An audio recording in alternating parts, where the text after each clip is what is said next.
రేవంత్ రెడ్డి కాంగ్రెస్ ప్రభుత్వం మరోసారి కుట్రలకు తెరలేపుతోంది. కాంగ్రెస్ ప్రభుత్వం రేవంత్ రెడ్డి రైతన్నకి పోయిన యాసంగి మరియు వానాకాలం రైతు బంధును ఎగ్గొట్టారని మండిపడ్డారు. కాంగ్రెస్ ప్రభుత్వం రేవంత్ రెడ్డి సంక్షేమ పథకాల ఎగవేతలలో, ఇచ్చిన హామీల ఎగవేతలలో, అబద్ధపు అసత్యపు ప్రచారాలలో కాంగ్రెస్ ప్రభుత్వం రేవంత్ రెడ్డి ముందు వరుసలో ఉంటారన్నారు. ఇప్పుడు స్థానిక సంస్థల ఎన్నికల సందర్భంగా రైతు భరోసా ఇస్తామని చెప్పి మరోసారి తెలంగాణ రాష్ట్ర ప్రజలను మోసం చేసేందుకు కుట్రలు పన్నుతున్నారని తెలిపారు. కార్యక్రమంలో మున్సిపల్ చైర్మన్ ఎన్సీ రాజమౌళి, పట్టణ అధ్యక్షుడు నవాజ్ మీరా, ఆత్మ కమిటీ మాజీ చైర్మన్ ఉడెం కృష్ణారెడ్డి, బీఆర్ఎస్ నాయకులు అహ్మద్ స్వామిచారి తదితరులు ఉన్నారు. ఈరోజు తెలంగాణ రాష్ట్ర ప్రభుత్వం, రేవంత్ రెడ్డి గారి ప్రభుత్వం మళ్లీ ఒక్కసారి తెలంగాణ ప్రజల్ని మోసం చేయడానికి, ప్రజల్ని నమ్మించి వంచడానికి రైతు భరోసా రైతులందరికీ ఈ నెలాఖరులోగా వేస్తాం, అదేవిధంగా స్థానిక సంస్థలు కూడా ఈ నెలాఖరులోగా డిక్లేర్ చేస్తామని చెప్పి ప్రభుత్వం చెప్తా ఉంది. జనరల్ ఎలక్షన్లలో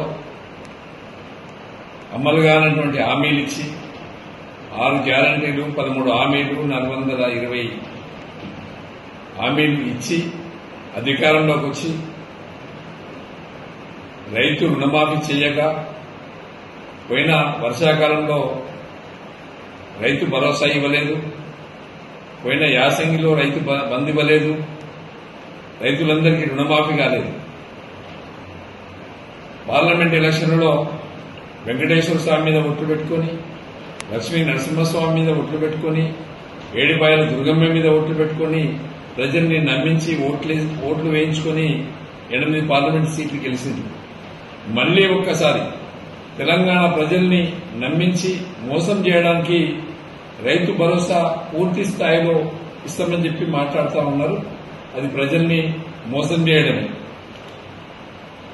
ప్రజలకు బాగా తెలుసు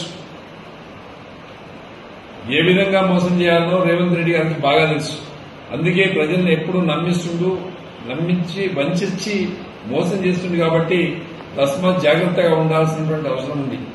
ఇలా రైతాంగానికి వర్షాకాలం సీజన్ వచ్చింది, కనీసం యూరియా గాని, డీఏపీ గాని, విత్తనాలు ఏవి కూడా అందుబాటులో లేవు.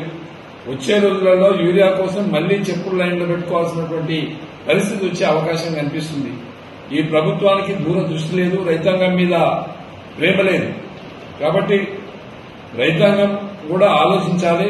గత ప్రభుత్వ కాలంలో జీలుగా విత్తనాలు అడ్వాన్స్ గా పెట్టినాం, యూరియా, డీఏపీ అన్ని కూడా అడ్వాన్స్ లో ఉంచి రైతాంగానికి ఎలాంటి ఇబ్బంది కాకుండా చూసినాం. కానీ ఈ ప్రభుత్వంలో జరుగుతున్నటువంటి మోసం దగ వాళ్ళ పంపకాలలోనే ఉంది. వాళ్ళు ఆస్తులు సంపాదించుకోవడానికి టైం కేటాయిస్తుంది తప్ప ప్రజల కోసము, పరిపాలన కోసం ఎక్కడో టైం కేటాయించట్లేదు.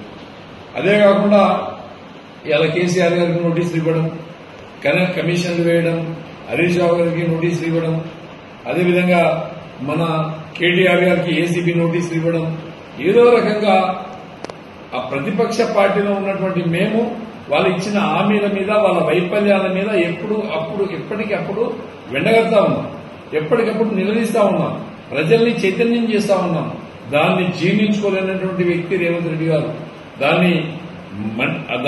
ఆ విషయాన్ని ఈ ప్రజలలో తీసుకెళ్లేసరికి ప్రజలలో ప్రభుత్వం ఫెయిల్ అయింది, అట్టర్లీ ఫ్లాప్ అయిందన్నటువంటి విషయం ప్రజలు కాంగ్రెస్ ప్రభుత్వం మీద ఎక్కడ 10 మంది కూర్చున్నా కూడా ఈ తుచ్చమైనటువంటి ప్రభుత్వం, ప్రజలకు అందుబాటులో లేని ప్రభుత్వం, ప్రజల్ని మోసం చేసిన ప్రభుత్వం అని మాట్లాడుకుంటున్నారు. అలాంటి సమయంలో మరి ప్రజల్ని డైవర్ట్ పాలిటిక్స్ తీసుకొచ్చి ఎంతసేపు ఈ నోటీసుల పరంపర కొనసాగుతా ఉంది. యాక్చువల్ గా ఇలా కమిషన్లో ఇలా కేసీఆర్ గారు అటెండ్ అయ్యారు, హరీష్ రావు గారు అటెండ్ అయ్యారు, రేపు కేటీఆర్ గారు కూడా మండే నాడు తప్పకుండా అటెండ్ అవుతారు. కానీ ఇది ప్రజల్ని నమ్మించడానికి, మోసం చేయడానికి జరుగుతుంది తప్ప తెలంగాణ ప్రజలకు, తెలంగాణ రాష్ట్రానికి ఊగబెట్టేది ఏమున్నది. ఆ రోజు ఇలా అందాల పోటీలు పెట్టిండ్రు. అందాల పోటీల గురించి ఇలా సోషల్ మీడియాలో ఎక్కడికక్కడ చూస్తే రాష్ట్రం యొక్క పరువు, ప్రతిష్ట మంట కలిపిండ్రు. గతంలో కేటీఆర్ గారు కార్ రేసింగ్ కార్యక్రమాన్ని తీసుకొచ్చినప్పుడు ఎలక్ట్రానిక్ కార్స్ ఇవాళ వచ్చి దేశవ్యాప్తంగా కూడా ఇక్కడ ఏ ఇంట్లో చూసినా ఎలక్ట్రానిక్ కార్ కనిపిస్తుంది. కారణం అలా ఈ రేసింగ్ కార్ సిస్టమ్ లో రావడం వల్లనే మన దేశానికి ఆకర్షితమై ఇలా మన దేశంలో ఎన్నో ఎలక్ట్రికల్ కార్లు వస్తున్నాయి. అంటే దానికి కారణం ఆ రోజు చేసినటువంటి కార్ల రేస్ కార్యక్రమం. దానిలో భాగంగా ఏది చేసినా కూడా ఈ రాష్ట్రం కోసం చేస్తే బాగుంటుంది, కాకుండా వాళ్ళ సొంతం కోసం వాళ్ళ అవసరం కోసం చేస్తున్నటువంటి విషయాన్ని ప్రజలు బాగా గమనిస్తున్నారు. ఇవాళ వేసే భరోసా కూడా ఓన్లీ ఎలక్షన్ల కోసమే. ఈ ఎలక్షన్ల తర్వాత రైతు భరోసా ఉండదు, రైతు బంద్ ఉండదు, బోనస్ ఉండదు, ఏది ఉండదు. దాదాపు బోనస్ కూడా 1100 కోట్ల రూపాయలు పెండింగ్ లో ఉన్నాయి. రైతులందరికీ తెలుసు. రైతులు కాంట పెట్టుకున్నటువంటి రైతులకు కూడా డబ్బులు సరిగ్గా రావట్లేదు.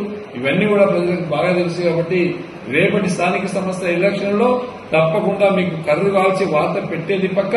మీ ఎలక్షన్ల భరోసాలు ఎవరు నమ్మరు, మీ ఎలక్షన్ల భరోసా ఎవరు నమ్మరు. గతంలో ఇచ్చినటువంటి హామీలు, ఇచ్చినటువంటి మోసాలు ప్రజలకు తెలుసు కాబట్టి, చురుకబెట్టింది కాబట్టి ప్రజలు నమ్మే పరిస్థితి లేదని చెప్పి సందర్భంగా తెలియజేస్తాను.